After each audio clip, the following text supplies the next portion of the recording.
Nursery. So today we're going to read our new story, The Smartest Giant in Town. Let's see what he gets up to. George was a giant, the scruffiest giant in town. He always wore the same pair of old brown sandals and the same old patched up gown. I wish I wasn't the scruffiest giant in town, he said sadly. But one day, George noticed a new shop. It was full of smart clothes, so he bought a smart shirt, a smart pair of trousers, a smart belt, a smart stripy tie, some smart socks with diamonds up the sides, and a pair of smart shiny shoes. Now I'm the smartest giant in town, he said proudly. George left his old clothes behind in the shop. He was about to go home when he heard a sound. On the pavement stood a giraffe who was sniffing sadly. "What's the matter?" asked George. "It's my neck," said the giraffe. "It's so very long and so very cold. I wish I had a long, warm scarf." "Cheer up," said George, and he took off his stripy tie. "It didn't match my socks anyway," he said, as he wound it round and round the giraffe's neck. "It made a wonderful scarf." "Thank you," said the giraffe. As George strolled towards home, he sang to himself, "My tie is a scarf for a cold giraffe, but look me up and down, I'm the smartest giant in town." George came to a river. On a boat stood a goat who was bleating madly. "What's the matter?" asked George. "My sail," said the goat. "It blew away in the storm. I wish I had a strong new sail for my boat." "Cheer up," said George, and he took off his new white shirt. "It kept coming untucked anyway," he said, as he tied it to the mast of the goat's boat. "It made a magnificent sail." "Thank you," said the goat. George strolled on, singing to himself, "My tie is a scarf for a cold giraffe. My shirt's on a boat as a sail for a goat. Look me up and down, I'm the smartest giant in town."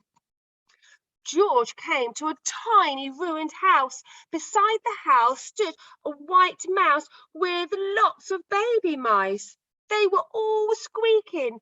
"What's the matter?" asked George.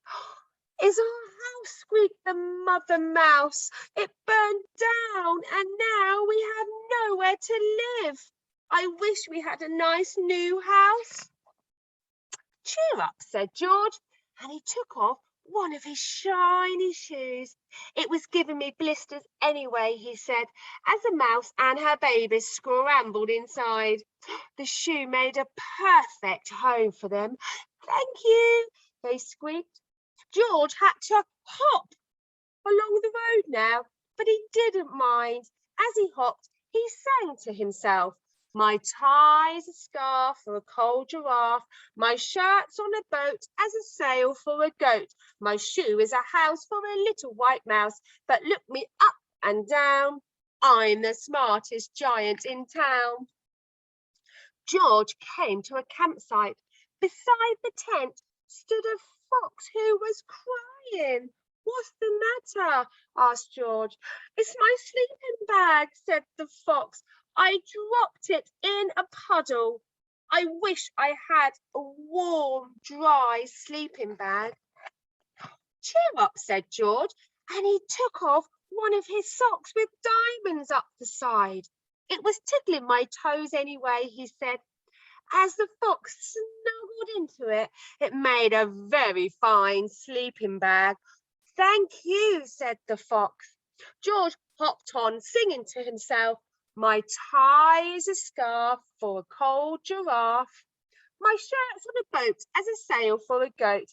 My shoe is a house for a little white mouse. My sock is a bed for a fox. But look me up and down.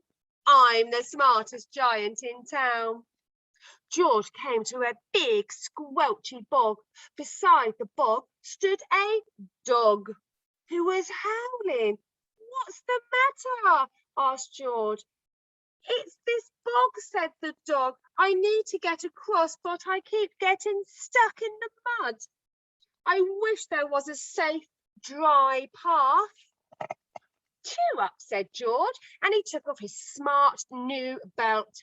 It was squashing my tummy anyway, he said, as he laid it down over the bog. It made an excellent path. Thank you, said the dog. The wind started to blow, but George didn't mind. He hopped on, singing to himself, my tie is a scarf for a cold giraffe, my shirt's on a boat as a sail for a goat, my shoe is a house for a little white mouse, one of my socks is a bed for a fox, my belt helped a dog who crossed in the bog. But my trousers are falling down. I'm the coldest giant in town. Suddenly, George felt sad and shivery and not at all smart. He stood on one foot and thought, I'll have to go back to the shop and buy some more clothes. He turned around and hopped all the way back to the shop. But when he got there, it was closed. Oh no, said George. He sank down into the doorway and a tear ran down his nose. He felt as sad as all the animals he had met on his way home. Then, out of the corner of his eye, he saw a bag with something familiar poking out of the top. George took a closer look. Oh, my gown, he yelled, and my dear old gown and my sandals. George put them on. He felt wonderfully comfortable. I'm the coziest giant in town, he cried, and he danced back home along the road. Outside his front door stood all of the animals he had helped. They were carrying an enormous present. Come on, George, they said, open it. George untied the ribbon. Inside was a beautiful gold paper crown and a card.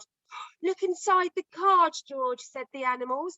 George put the crown on his head and he opened the card. Inside it says, your tie is a scarf for a cold giraffe. Your shirt's on a boat as a sail for a goat. Your shoe is a house for a little white mouse. One of your socks is a bed for a fox. Your belt helped a dog who was crossing a bog. So here is a very fine crown to go with your sandals and gown of the kindest giant in town. The end. Do you know something? He was the kindest giant in town, wasn't he? He gave up all of his clothes to help all of the animals that he met. Now, what I would like you to do is you can listen to the story as many times as you like, and I want to see if you can join in and remember what George gives the animals and why. Okay, I hope you enjoyed that story, and I'll see you soon. Bye-bye.